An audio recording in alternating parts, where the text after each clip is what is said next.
Well, good afternoon, everyone. I hope you find that we're off to a great start here. We've had some great panel sessions already. We've had some of the exhibitors are out there showing their wares, and it really is an opportunity for us all to get together. It's been very interesting to sit in and listen to some of the sidebar discussions that are going on. It's really been a great exchange, and that's going to continue throughout the rest of the week. We had some insights that were provided earlier this morning by the gentleman that we're going to bring up here, and I think it's very timely when you look at the budget issues that the budget's gone to the Hill, and so we'll have an opportunity to talk about that in just a second here. But I'd like to introduce Vice Admiral Joe Mulloy. Joe's got an extensive background in submarines, having been had different assignments on the Trepang, the Miami, the Puffer. He was the CO of the San Juan. He was also the commander of Sub-Squadron 15 out in Guam and several other operational related tours. But I think the thing that makes him the man of the day or the man of the hour for the Navy at this point in time is the extensive background that he's got dealing in the financial and the resources business in the Navy. Right now he is the N8, as I think you all, or many of you are very familiar. He's head of the integration, capabilities and resources section in the Navy, but he's had a great background, both the operational time he spent with the Navy, as well as the time he spent on the Joint Staff and the Navy staffs to lead him up to this position. So I can't think of anyone who is better qualified to talk about resources, requirements, and the capabilities that the Navy needs going forward than Admiral Joe Mulloy. So Joe, would you come up here and turn on your magic? Thank you, Admiral General. Thank you very much. Let me put these out of the way here. Well, thank you, General. I appreciate your kind invitation. Admiral Takai, Admiral Mackey, Admiral Daly, and many other distinguished guests, and to our enlisted outstanding performers, congratulations again to all of you. We're very proud of you. Well, I come from D.C. with greetings, and I think more likely the greetings were for me when I landed in San Diego. I have loved this town for a long, long time, and it warms my heart to come back again. As a matter of fact, I was so excited to see it again. It reminded me when I was an XO back here in the early 90s over in Point Loma. We lived up in UTC, and my oldest son was a little guy, 1 to 3 years old then, and he loved going to SeaWorld. My wife got passes in the area multiple times. She was able to bring him a couple times a week, and he was so excited to see all the animals, the life. He loved the beach, the time here. And we came back about a year and a half after I transferred to visit some friends, and we landed at Lindbergh Field, and we came around on Rosecrans and got on I-5. And when he saw the tower of the SeaWorld Tower, all of a sudden his little legs started going, I'm back, I'm back, I'm back. He knew he was back here in San Diego. And so it just warms my heart to be back here again and to think about the transitions in life. When I think about that little kid at 4 then, and now he is 24, he's an ensign at EOD school down there, and he's going to be explosive ordnance officer in about another 6 or 7 months of being a unit. But the same people that right now, one of his best friends from Naval Academy, Gina Grabowski, is an ensign on the Princeton, and his roommate from Naval Academy, Andrew Roach, is right down the road here in Coronado. He is almost done with his SEAL training, beginning his pin in another couple of months. This is our future. This town has been a long-time Navy town, but you think about the future of our country, and I'm so excited to see them be excited, grab the reins, and move ahead. It's important, all of us, corporations, the Institute, and those of us still in uniform, think about the talents these people bring, the drive they have, the resources we can give them to make sure they can help us move on. And the CNO is going to challenge all of them and all of us in terms of innovation, and we'll talk about that. I know your conference is how to make the strategy work, and my idea tonight is how we're going to talk about how to finance that strategy. I will tell you is the Navy in this PB-17 on the Hill is we can maintain our maritime superiority in a dynamic security environment. We can strengthen naval power by focused investments. We can continue to have to make hard choices, and I'll talk about that because it is difficult. The money is not unlimited. We certainly live in a Budget Control Act world, and we have to emphasize innovation and reform. Next slide. So, the world we live in is the most challenging and turbulent since World War II. I think back on when I was out here before, the Soviet Union still existed. We were going on special operations and looking around, and shortly as my tour went on and when it ended, that all imploded. Well, unfortunately, a guy named Putin is, in the words of the Blues Brothers, putting the band back together. And that's not necessarily a very good thing. We sometimes are in a world where the enemy of my enemy is my friend, but it's very confusing when Iran and Russia are teaming up and thinking about what they're doing about ISIS, but are they really doing it, or are they bombing people we're supporting? I mentioned at breakfast that I really need Admiral Stavridis to advise me because I don't understand the politics of all around the world. I just know we have to resource our forces to be able to defend America around the world from the highest end of the nuclear power area, where Russia and China are both building and testing and have built their Ohio replacement programs. They have built their D6 missile system, and they are out operating. Two different levels of technology, but the drive is there.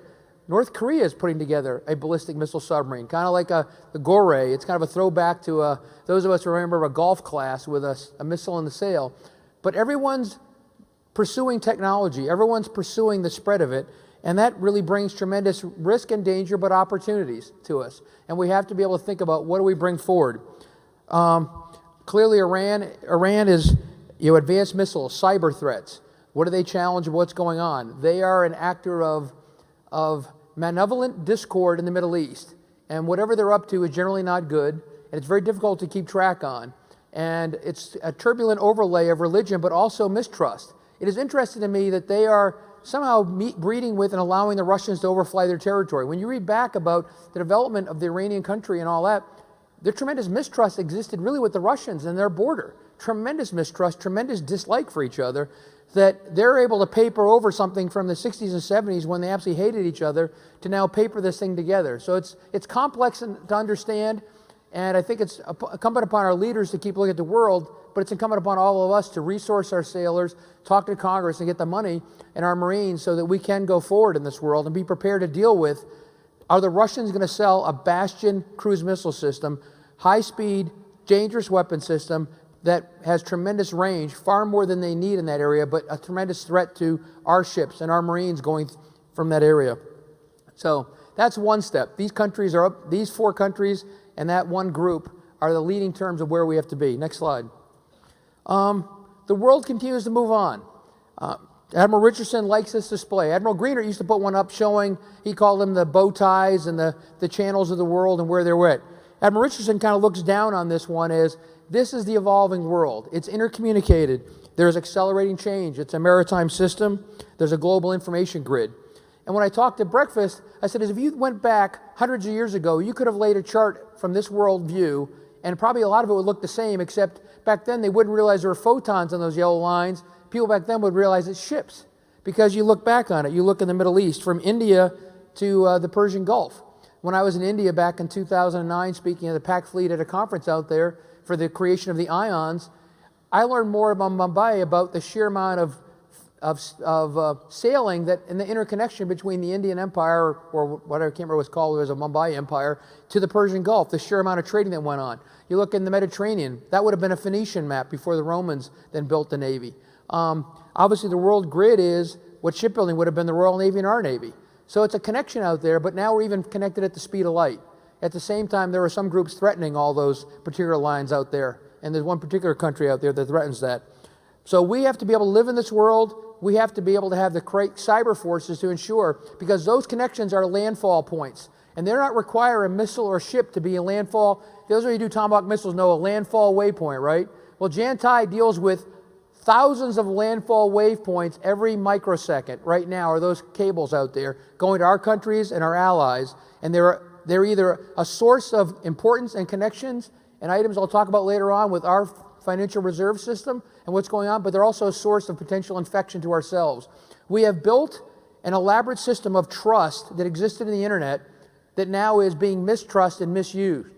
We have to go back and redesign and build our control points, and we'll talk more about that. How do we operate in a world of what was supposed to be trustworthy is now untrustworthy, but our systems don't operate necessarily that way. And it's incumbent upon Jan and her fantastic team and people you'll hear about this week is to be able to think about all those landfall waypoints where we build a Navy to defend and keep it at a distance.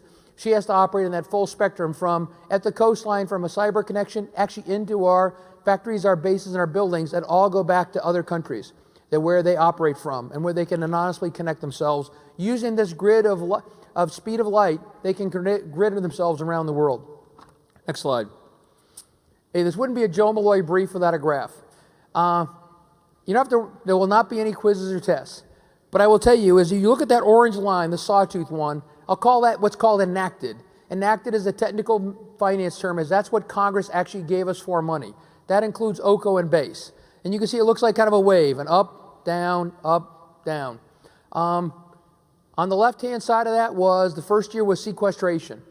We lost a lot of money. The second year in 14, there was a 2-year BBA, 14-15. It went up and it went back down again. We never got well, and in those 3 years, we lost $25 billion of the base in the Navy. We are still trying to deal with that. We're still taking care of our ships. We couldn't buy everything we wanted. We had to delay a lot of research and development. We probably lost, in those 3 years, about a year or two of interim operational capability, IOCs. In other words, we slid, the Russia and China didn't slide, or they moved ahead. That's a real concern of the world we live in. Now you see this, 16, the year we're in, there's this big giant spike up. I told the CNO, the outgoing one and then the incoming one, is that Congress will keep their eye on what we can. You will not end up down in 16. In fact, we ended up in base budget about $1.5 billion over, and you added about $6 billion of OCO. We are actually better off than we expected in 16. But that's also against an eroding tide. That's trying to tell someone, hey, I'm sorry your basement's flooded, but I gave you a brand new pump, okay? It's a great idea. It's going to help a little bit, but is it going to be pumped fast enough for the next tide coming in? Because you see 17, Admiral Daly asked this morning, 17 goes rocketing back down. Now, we have an option coming up. I know Congress will look at that one. The President has done what they can on that one. OMB has. We have some real loss out there with that $4.6 billion, some credible things. It's going to impact us in terms of our other procurement Navy. What are we going to have in terms of buying the Kane systems, buying smaller other items we want to have? Research and development, about a 4% cut across the board. Once again, it's another month or two, but every month of delay of weapon systems means we're further behind people developing hypersonic weapons, developing other items that threaten us and our way of life. So it's a real concern of what happens in 17. But as I look at the next 4 years after that, we're going to have, I believe, 2 more BBAs, because I don't think anything in this country will drive us to lift this budget control law, and it ends in 21. So you're going to have an 18 and a 19, a 20 and a 21, with a spike again. What's our net effect? I've done a couple different regression analysis. I think we're going to have between 87 and 94% of our money each year. That's a good thing, except I really need 100% of my money, and that doesn't even make up for what I'm short out there. For all the chiefs that are wishing I had another part. This year in 17, you're going to have 90% of your OPTAR, not 100%. So every chief in here, every first-class petty officer, you better watch your spares closely, because you're not going to have all the OPTAR you want on that boat. I'm asking you all to toe a line, hang on, look carefully at what you're spending on. And we've done a good job at that. But it gets hard to keep rubbing nickels to get, out there. It's talked about the old joke about you rubbing nickels so hard, make the buffalo squeak. Every chief in the Navy is doing a lot of buffalo squeaking, and we need you guys to keep doing that, because that's what's going to happen to us. It is going to be tough living in that world out there. It has been exhausting dealing with this strategy. I will tell you, all of your finance people, the finance people in the companies, it is difficult to predict with a world like that. That leads me to some of the hard choices. That X graph up and down leads right into the whole cruiser discussion. I'll talk more about that later on. But the bottom line is, I have a critical asset I want to have. I need to hold it well past the timeline of this law ending. But how do I hold on to a cruiser when my money keeps going up and down? Perhaps maybe it's the Navy's phase modernization plan that says I'll take the manpower and the O&M off of it. I'll put it in layup, essentially a phase modernization period, and bring the ship back later when I have more stability. Because I can't keep everything in the Navy in an unstable world at the same level we want to be. I need to have the combat forces forward, but I also want to have some things later on. So that's why we deal with those difficult choices out there. Next slide. The CNO will be out here later in the week. I think he'll be excited to meet a group, especially when he sees all the bright people in this room and the potential, as we see out in the room out there, of where companies and our sailors are thinking about where it can go. I've told the CNO he needs to operate up at the high level. We'll keep working the money at my level and working with Congress and with OSD and OMB. But the bottom line, when he lays out his 4 lines of effort, is enhancing power, strengthen our Navy team, high-velocity learning, he is basically, and what I've got from his discussions with me is, he is challenging everyone in this group that works, our contractors, but primarily our sailors, our officers, our Marines, is to think about, how can I do my job better? What can I do to make my part of my career better, my ship, my command, and everything else? So you think back on it. For an E3 storekeeper, what do you have to do? You have to be able to do your job, take care of those spares, write the paperwork properly, process it, don't lose things, get those DLRs done, get the money back for your command.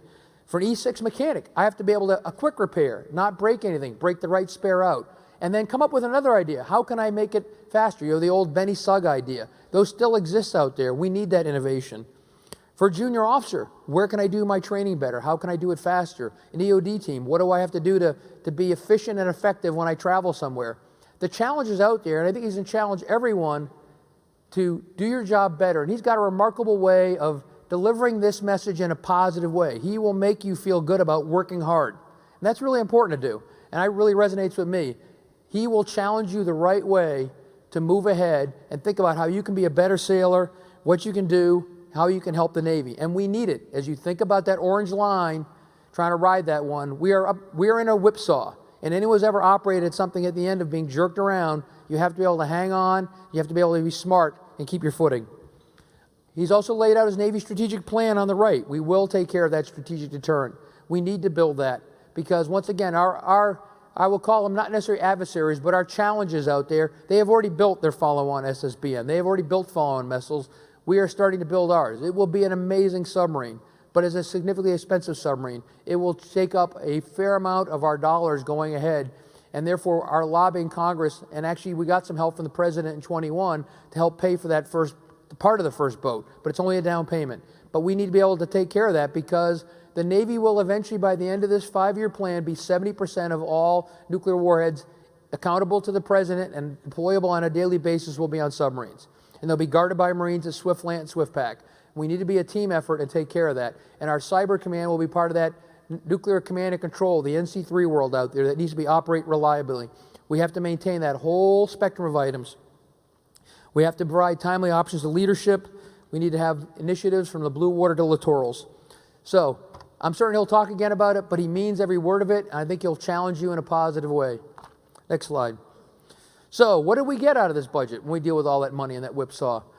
Like I said, we had some hard challenges. I'll talk about that. We also laid in, first off, on people, full spectrum challenges of Sailor 2025. We want to be able to take care of people that have their retirement plans, their school, what they're having for leave, maternity leave. We need to work retention of all personnel, especially our women officers and petty officers. We need to be the best force we can. We have, modernized and updated the Command Advancement Program. These are all stitched together when you talk to Admiral Moran about how do we take care of our people. We need to have each one of them excel, and that goes back to the CNO's challenge. When you're satisfied and you're helping the Navy, you can move on to that next thing as well. Ready, relevant learning. This will be, that part of that was how do I train people to be engaged and smart. I was over the LCS trainers before I came back for lunchtime, and it's a whole new world of training and thinking about it, about getting people to walk and run, use Electron. In the past was kind of a bogus, computer-based training, A, B, B. You're not really learning anything. This is an amazing ability to put together what real panels look like, real things move, and you can do it in a safe environment. Then you prepare ahead for the next level of training and you prepare to go to sea. To develop more of that so that people get the training they need at the right time. And it will actually end up saving the Navy money because I don't have to have 1 million people waiting to go to school. When I was a junior officer or department head, I would get a sonar technician on board. He would already have been in the Navy 2 years by the time he came to me. 2 years of sitting at submarine school, he could become a Charlie School graduate and a super tech, they called him, on the BQQ-5.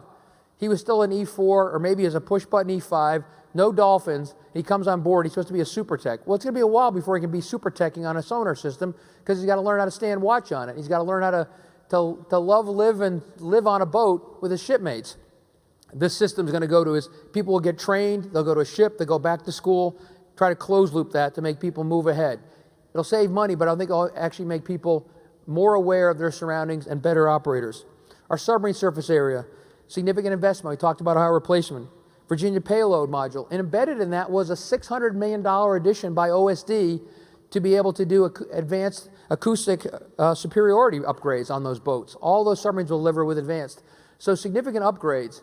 And then UUVs. It's a picture of the North Dakota before she went on deployment with commercial UUVs on board. That ship went to the Mediterranean before their PSA actually deployed with divers and those UUVs on a mission in hostile waters operating those. First ever of a submarine done with commercial vehicles right away on a deployment. It's a step ahead. Once again, we talked over the summer. The Navy did not have all this money when we balanced this budget. We came down to OSD in June and said, this is a Navy we can buy. This is a Navy we need to move ahead. And we laid out all the things that should have been bought. And then in the end, OSD and OMB realized was, hey, the Navy is important. And how did they square that circle? I'll be honest with you. It's the U.S. economy doing well, and it's all because of the people in this room maintaining our country safe, and people realize they can invest, they can move ahead. The world looks to us, that have freed up over $21 billion in future inflation and expenditures across the Department of Defense. That money was harvested, presented back to OMB, back to the Department of Defense, and that was laid in. Each service got some of it. And everything we had on our list of items that we said if we had the money we would have bought would have been weapon systems, would have been the Ohio replacement, would have been the acoustic superiority, and I'll keep going on those. But all that money came from areas that were a couple hard choices we made, inflation savings across the FIDP. That's why it's important. We need to keep the economy going. We need to keep the country safe because all those dollars are frangible. That we might lose them in the future, but we have them now. And the president bought that chunk of the Ohio replacement in 21. That's how we squared that circle, was the fantastic work of the fleet, and in the Pentagon, we could take it back that day in, day out, when Third Fleet, Land Fleet certified ships, they go forward. Well, you know what? Later on, the Secretary of Defense walks on an aircraft carrier with the President of Malaysia in the South China Sea, and all of a sudden he realizes, Navy posture is important. These ships are important. What it means to the world is important because he sees it up forward, and it comes from the people in this room that deploy those ships. That squares that circle with him that I want to have a Navy. I need a Navy that can do that. I need a Navy that can operate with our Japanese allies and put a foot down in the East China Sea and South China Sea. They can operate in the Mediterranean and be able to make the Russians stand up and take notice. They can operate in the North Atlantic and have the Russians take up and stand notice and work with our British friends. Significant investments in aviation. The last 3 years of my job has been cutting aviation weapons and shore commands to be able to balance the Navy through those tough times.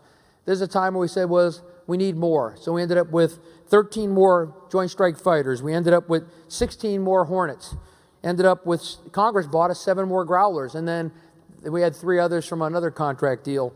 And we're going to move out with this refueling unmanned air vehicle. The CNO wants to get unmanned in the air wing. It will free up 5 or 6 fighters a day. And a little vignette was, if we had this RAQ-25 a year ago when the Roosevelt was tracking an Iranian ship going down the coast. It was going to deliver weapons to Yemen, in the middle of a country that's falling apart anyway. The Iranians, up to their skullduggery, were sending weapons down the coast. We spent a lot of time and money flying F-18s, tracking a couple of ships going down the coast. If we had one of these vehicles, we could have had 13 hours a day in a rotation, continuous eyeballs on it. It could have been tanking the F-18s flying, and we'd not have spent a fortune burning out F-18s. This is something we need now as fast as we can get it in the fleet and have that integrated on aircraft carriers to give us surveillance at a distance and mission tanking on our squadron. And that money also came through here. Our surface fleet, tremendous innovations. We are now in FY16 about the contract for our first Flight 3. It'll have a radar, the Advanced Missile Defense Radar, with 30 times the sensitivity of a Spy-1, the Spy-6. It'll be amazing in terms of what we can do to integrate that together. Our ESBs are operating and they're building, they're PSAing one and about to start building the third one right down the road down here. An amazing ship. The Marines and Special Forces are looking forward to operating on it. Our TOX, waiting for a contract to come out here. I mean, HII and BA and NASCO have submitted bids already. We're waiting for that selection. That'll be an important oiler. And then our LHA, the next big deck amphib will be also part of that same contract. Those last 2 are bounded together here. See here. So next slide. So where else the capabilities come in? Weapons. We could not buy every weapon we want. Weapons can be built rapidly by America, but we did buy the critical R&D, and we bought some quantities back. The SM-6, which Secretary of Defense was out here a week and a half ago and talked about. An amazing capability. I think he had even a video to show you what happened to the hulk of a poor frigate, how it was absolutely gutted on the inside. LRASM to strike at distance, leading to OSUW. High-velocity projectile. That's can go from a regular from all of our 106 barrels in our DDG fleet. It can also go from an electromagnetic railgun. Give us greater range and the ability to shoot down incoming missiles because it'll have interferometer head on the front of it. Can actually track and shoot things down. And then maritime TACTOM was tested, and that OSD just laid in over $300 million of another item we wanted to have to build weapons by the end of the week to make our TACTOMs even more relevant to the future. In depot maintenance, we have funded the aviation, ship, and weapon maintenance we need to have. Ship depot maintenance, an expensive product. We're going to put $8 billion in FY16 into ship maintenance. When I started this job a few years ago, we were looking at about $6 billion. No one can say we are not putting the money into our ships. They have had a hard life. We work them very hard. We will take care of them. But the challenge to our shipbuilding industry and to our surf maps and SWRMX is, what do we have to do to take care of the ship? What will keep it through life? But we can't just throw everything at a ship right away. We have to be able to open a ship, have a better estimate of its condition, and then fix what has to be fixed and cycle some jobs the next time. Right now, we just go in and say, hey, I'm going to do a $500 million overrun on ship maintenance because I'll get the money. Well, the days of rounding up that kind of money are hard. We need to use the dollars wisely, but we will come up with that money. Those hard choices. We took a 4% cut in all other procurement and RDT&E.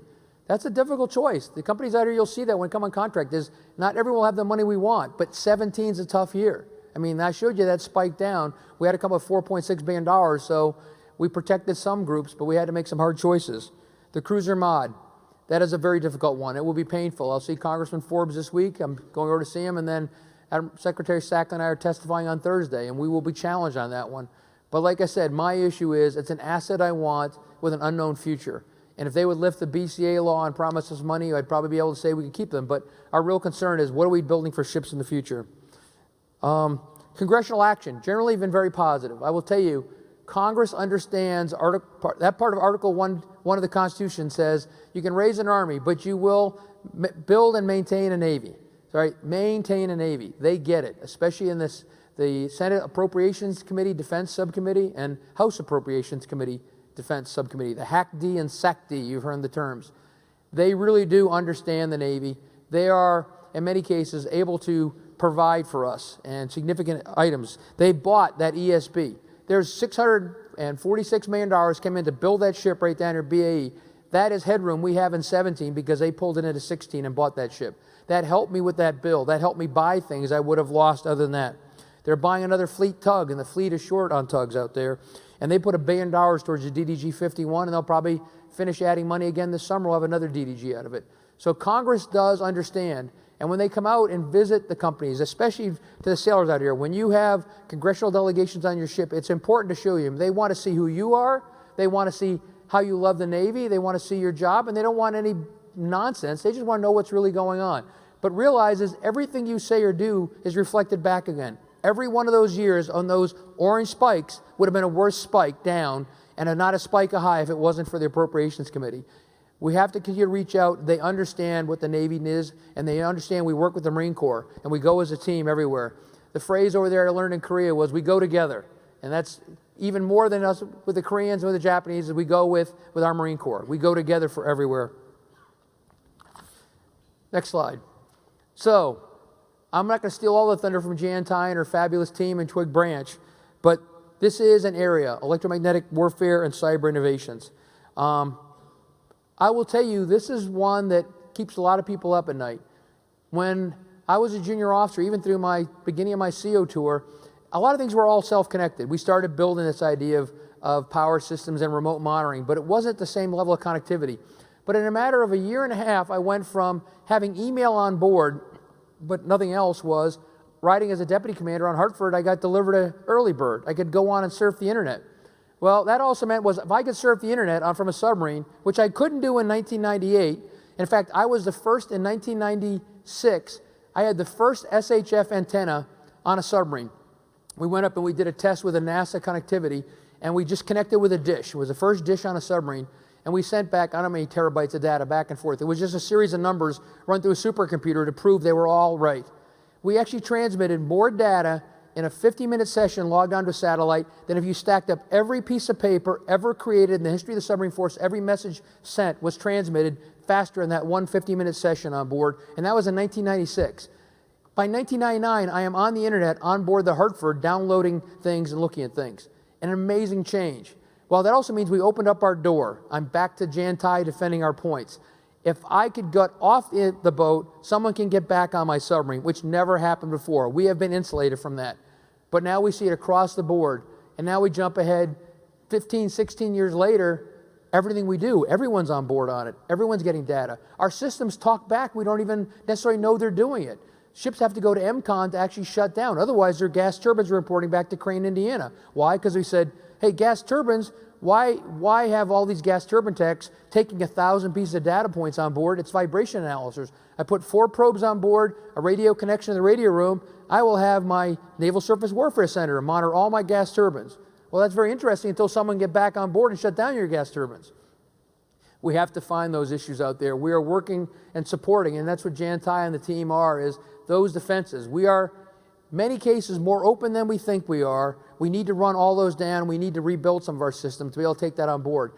And it's a merging of electromagnetic warfare was, how do you deliver that package? Some cases, it doesn't have to be over a wire anymore. Many cases, it can be injected in you, and that's a concern, because there are, as George Costanza would say in Seinfeld, worlds are colliding, right? As worlds are colliding, and that's what we have going on. The world of electromagnetic warfare and jamming and cyber attacks are all connected.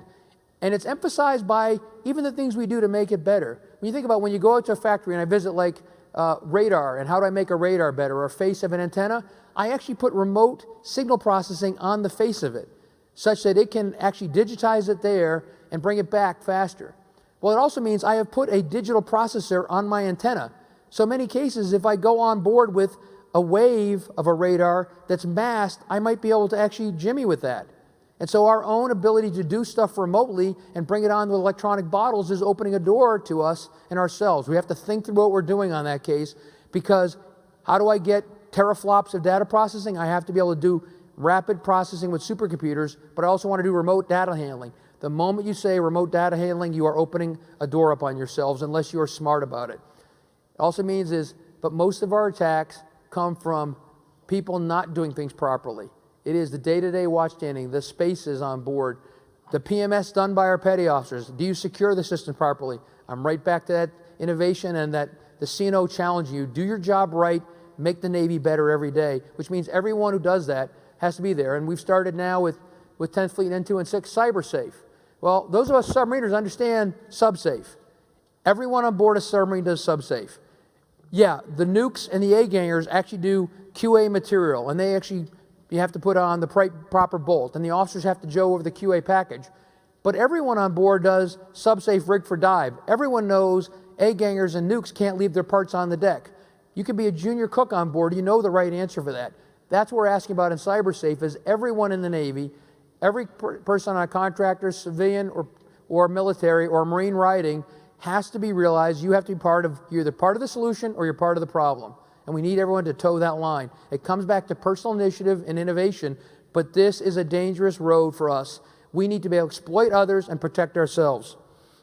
So across the top, we invested in Hawkeye. We had to cut one airplane. We're investing in the follow-on of their airborne refueling and investing in their radar. We're investing in the quick reaction capability in our P-8s, MQ-8 Tritons. Where can we go out and surveil out in the world? Electronic warfare. As a result of the ad from the money we got back from OSD, 18 more Sea-Whips. That is an advanced capability to detect the enemy, because right now some of our missiles coming from our enemies are not detectable with the Slick 32.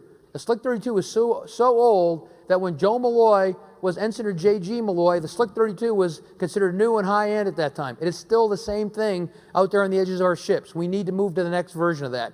Why? Because it comes with the ability to sense new weapon systems, and on the version Sea-Whip 3, it actually has the ability to go back for an electronic attack back at the other end. We have to have those. We're buying 18 more.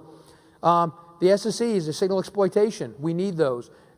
N2 and 6 was smart. They came up with the TCS system as well. We're buying 41 of those to get our ships going with a 3-rack modern panel. Next gen jammer, we need that to be able to follow on to defend ourselves out there. And the bottom line across the board, PB-17 is investing in near real-time cyber situational awareness, is reducing our cyber surface attack by reducing and controlling our connections. We're installing sensors and control points, once again, across those points to know when someone's inside our network or someone's probing our network. And then we also need to take care of our 2 critical areas. I talked before about nuclear command and control, NC3, and precision navigation and timing are areas that we made investments in. We need to be able to take that fine data line and also make sure we know where we're at. Next slide. So I want to open some time for some questions here. But I will tell you is we cannot wallow in our fears and our concerns. It is a brave and new dangerous world. But we are the right people to stand up and move ahead. We have the smarts in this room. We have the smarts in the fleet. We have these outstanding petty officers with us. We got Ensign Grabowski. I got Ensign Roach. I assure you got a million other kids I see at my house where my other son is midshipman. They are our future. We need to have them engaged and out operating and challenge them because they are an amazing group of millennials. They think differently, but they will help us move on. But we need to be able to maintain our Navy and move ahead and be able to have them have a place to operate in. And we need our companies and our corporations here, and thank all of you for supporting this, to keep developing that technology just so we can. What do I worry about? I worry about the economy staying good. I mentioned at breakfast was, I don't have a lot of investments. I've been in the Navy for a long time. My wife tells me that someday I will retire and support her in the lifestyle she will become accustomed to. But right now, I do worry about the stock market, and I worry about what's the yield on 10-year Treasury bonds. Not because it affects me, because it affects the money I will get. Because the Budget Control Act, those dollar limits set by Congress, approved by the President, are not inflation indexed. It says the money DOD gets in 2019 is a fixed number. It doesn't matter if inflation takes off and bond markets go crazy or not. And what does that mean to us, though, is the cost of everything we do will go up. So I relish in right now the 10-year bond is relatively flat. I relish the stock market. Maybe had a 2-day recovery. We'll see if it keeps going. I'm concerned about that. But it's important the national economy keep going because we have this law till 21. We are in a budget-limited strategy. So I worry about that. Are we portraying to the world we are the right keeper of this one? You think about your security feeling. The world feels security from the U.S. The world really feels a lot of security from the U.S. Navy and our Marine Corps team. We provide calmness around the world. Calmness is fed back to our economy. Economy comes back to us. It is full circle, and I'm concerned about where does that take us in the future. So I need everyone in this room thinking about what can I do to make the Navy better, make the Marine Corps integrate better, and maintain our economy going such that we can keep the circle going. And we still have to balance it out there. There is a concern. Admiral Mulloy pointed out before, was the single biggest threat to national security as our economy. That was a while ago, and it's gotten better, but we still have some challenges. And those of you who look at budget projections for that next fit-up means we may not be going the right way with deficits. It'll be a hard concern for this next president. It'll be an important election. In uniform, you better sign up and vote. And those in civilians, I already know you are, but think about that future because I do every day. So, once again, I'm so happy to be in San Diego. It brings back such fabulous memories for me of operating in the Navy when I was lieutenant commander and I had more of a life and more of a hair, and I wasn't stuck in the Pentagon all the time. But this is a great Navy town. It has been for a long time, and I'm just happy to be here with you for a little while. So thank you all very much.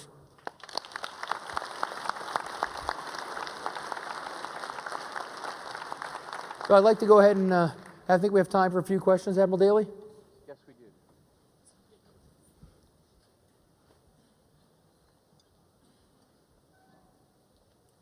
Am I have one here? Spam. Good afternoon, Joe. Jan Hamby. Hey, Jan, how are we doing? Good I'm to see you. doing well. It's good to see you, too.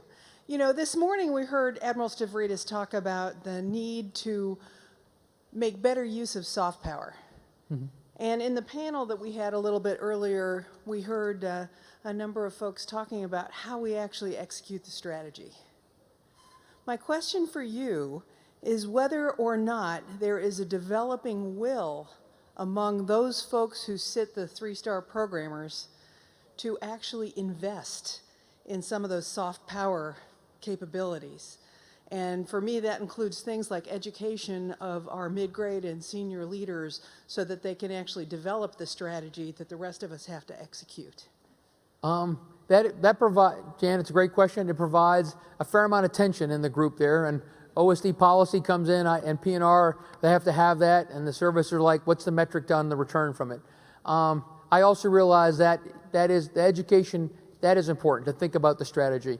So, but there is, I mean, there are funds for that, but that does come up as a constant question is how do you, in a tight time, I can go back and do a campaign analysis of N81. I can figure out what weapons make a difference. I can run the same war game 1,000 times in a computer against the Russian or Chinese Navy and come up with an answer. Okay, now I put 10 lieutenant commanders at Naval War College or at National, and does that make a difference or not? You have to be intrinsic on it. But the people, the military value at the top of the CNO and others like that, they still come back that, hey, there's value in that one, and so does the current chairman of the Joint Chiefs. So I would say there is still money for that, but it is hard in this tough time. Thank you. Admiral, Voice of America, Lee Beaulieu here. I'm wondering whether you can tell us how your FY17 budget, Navy budget, reflects the Asia rebalance strategy. Thank you. I would say is we're maintaining, and we did not change. I mean, we did not pull things back. We are still putting ships forward into Japan. We are still going to put our 4 LCS in Singapore. Across the board, there was no major initiative to put something new. But in a world of losing $4 billion, we didn't pull anything back. So, as my Air Force friends say, flat is the new up. So that's even more than up, that we didn't retract anywhere. We're still building in Guam. We're still working with our Japanese allies to expand down there. So I would say is that across the board, the other portion, we are developing those things necessary to operate in the East Sea, the South China Sea, operate around the area of Korea, and work with our Japanese allies. So I would say is the second, what I'd call the second differential of those investments are everything I showed you in terms of weapons and electronics. You know, when I look at that, I don't need to have a lot of exotic stuff to deal with the bottom half of that 5 challenges, right? ISIS, I mean, I have to have reliable systems that deliver accurate weapons. Iran, I worry about counterproliferation, but once again there. North Korea's probably not going to require high-end scientific power. But dealing with those top 2 countries, which are a threat, and one of them lives right there on that boundary, we are making significant investments to really act as a deterrent. I mean, that's the whole point. We believe in this period of time, by working as a group, we can hold things at bay. That's why we've made investments on the next version of these weapons, so that people can see that we're making that necessary ability to be able to deal with the challenge of the future, and in many cases taking a risk on the current weapons. Thank you. Sir. Thank you, Admiral, for taking another question from me. How do we offset China's 3 warfares policy, their ability to use psychological, media, and law warfare to accomplish all of their objectives without raising the threshold of actual war? Well, that comes back to being the total concept of government. It's probably a great question for Admiral Stavridis, too, is that you have to think this one ahead and realize, make sure you're playing checkers and they're playing chess or go. What does that mean to where we operate? What do we do when we do FONs? And think through that next level of what's happening. That requires really to pull it together. And that's one thing I think PACOM talked about is, hey, what do we have? What do we have now about with UCOM has developed a new plan they have to have over there for what they're dealing with. It requires an effort to stand back and think about it. So there is an important, as Admiral Hamby mentioned, was a level beyond the resourcing to thinking about how do you pull it all together. And that is the real purpose of the Joint Staff and OSD, to help the combatant commanders pull it together. I have to resource to what are all the various plans we have out there that I can take action on. We have to resource about what do I have to support for contingency operations. But we don't really require a lot of resourcing for those. We require us to think through what actually is the level we want, that interagency portion. What do we want Treasury to do? What's going to happen with the cyber stuff? We've never actually finished this whole OPM investigation. Everyone in this room probably got a letter from somebody that everyone has your data right now. I mean, at all levels. Both my sons and my wife and I got a letter. I mean, all my data's out there. Everyone in this room probably has one. We've never actually held anyone accountable for that. That's not a money thing. That's actually a government focus item that we need to have going ahead, is what is the deterrent for people doing that? And whichever country it was behind that one. So that's a great question, but it requires a discussion I hope will come up, with this next administration, is what will be our action plans to deal with the world around us in that soft area. Thank you, Admiral. One of the panelists brought up earlier. Oh, one more question. I'm sorry, please. Admiral Tyson mentioned that she fears most the drones that are under $1,000. And when I look at the DoD's biggest programs, a lot of them are the flagship models. You look at like the F-35 Joint Strike Fighter, and you look at the DDG-1000s. They're the flagship, very expensive thing. What is the DoD doing to focus on the cheaper alternative? I don't have the specific programs. I see almost every week, Admiral Davidson sends an update to the CNO about what he's tracking for small drones. And in terms of the real concern starts with swift land, swift pack for these small drones flying over our nuclear weapons areas. But it's expanded upon that. I will tell you, a sophisticated radar will not pick up a drone going under 80 miles an hour typically. It'll pick it up, it'll detect it, it'll drop it again. We're having to work on the thresholds of those because otherwise it's not considered a real threat because it's not moving that fast. So we are working at other items. And so those specifics are, I'm not sure, there is no massive program for it, but I know he is working right now for ATFP concerns about small drones and detecting them in an area. What does that mean for us? Because they are a concern in terms of what they get for surveillance, what could they carry on board. And we saw one of them just ran into the Empire State Building the other day. I mean, you got a lot of these are people just hobbyists, other people flying over, people are being accused, and someone shot one down, and then they was being accused of, why do you do it? He said, well, they're peeping in my windows, I got young daughters. I mean, whether the person really was, I don't know, but they are, yet they've sold, I think, what did the number go up by 1,000% here for this last holidays of people purchasing them. Most of them are not malevolent actors, but we do have to have a consideration of it. But I do know FFC is looking at that. And they're starting with SwiftPack and SwiftLant right now about protecting our nuclear weapons areas, and we'll expand that across what we have to do. And we did add, and that would be the next level, we added 1,600 people, 800 military, 800 civilians on all of our bases for security, such that we can actually maintain security and train them to be able to go. It's a significant investment of more than $100 million over the fit-up just to pay for those people. But then the next level is give them the tools like that. So, well, thank you all very much. I appreciate your time and listening, and it's been wonderful being here in San Diego, and I just can't wait to come back again sometime and get out of the Pentagon. Thank you all very much.